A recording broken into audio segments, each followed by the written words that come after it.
Hi there, and welcome to this day in history for April 30th. April 30th is the 120th day of the year in the Gregorian calendar, 121st in leap years, with 245 days remaining to the end of the year. Today's word is pasteurization. Pasteurization is a noun that means a partial sterilization, especially in a liquid such as milk or juice, wherein these liquids are treated with mild heat, usually to less than 100 degrees Celsius or 212 Fahrenheit, to eliminate pathogens and extend shelf life. This process is intended to destroy or deactivate organisms and enzymes that contribute to spoilage or risk of disease. This can include vegetative bacteria, but not bacterial spores. Pasteurization can also be achieved by irradiation of food products. Pasteurization is an eponym named after French chemist Louis Pasteur, who lived in the 1800s. He did some fascinating studies and made some great discoveries. We ought to highlight him sometime, maybe around one of his significant days, but right now we're just talking about the word pasteurization. And with that, the first presidential election in the United States was held from December 15th, 1788 to January 10th, 1789. George Washington was unanimously elected with John Adams as the first vice president, and on April 30th, 1789, George Washington took the oath of office to become the first elected president of the United States, sworn into office.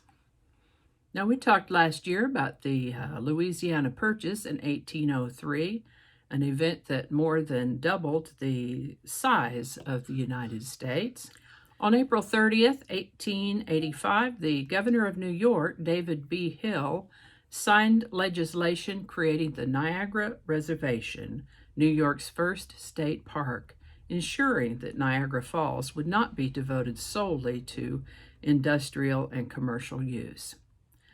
I'll tell you what, Niagara Falls is quite something. Do consider visiting if you haven't already.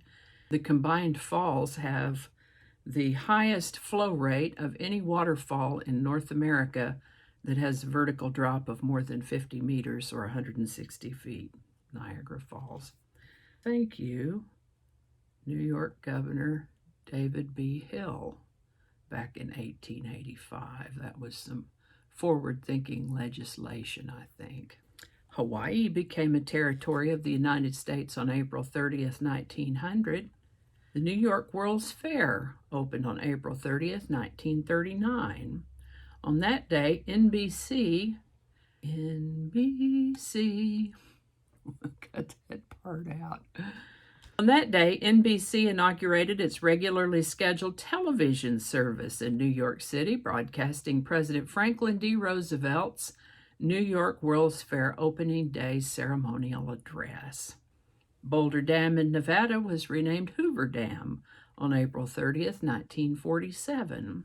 I mentioned this last year, but it's worth mentioning again. The technology that makes it even possible for me to bring you these episodes of Day in History is due to the World Wide Web. And on April 30th, 1993, CERN announced that the World Wide Web protocols would be free. Thank you, CERN. And I think that's going to do it for us today. Thank you so much for watching. Consider subscribing if you haven't already. Feel free to share this video with a link in your email, messaging, or social media.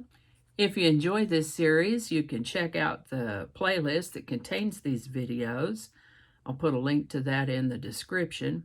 That description lives on YouTube, so for other platforms, I'll include the link to my blog page that is called No Really. You can also find me on Rumble, BitChute. Alrighty, that's all I can think of right now. Thanks again, and I'll see you next time.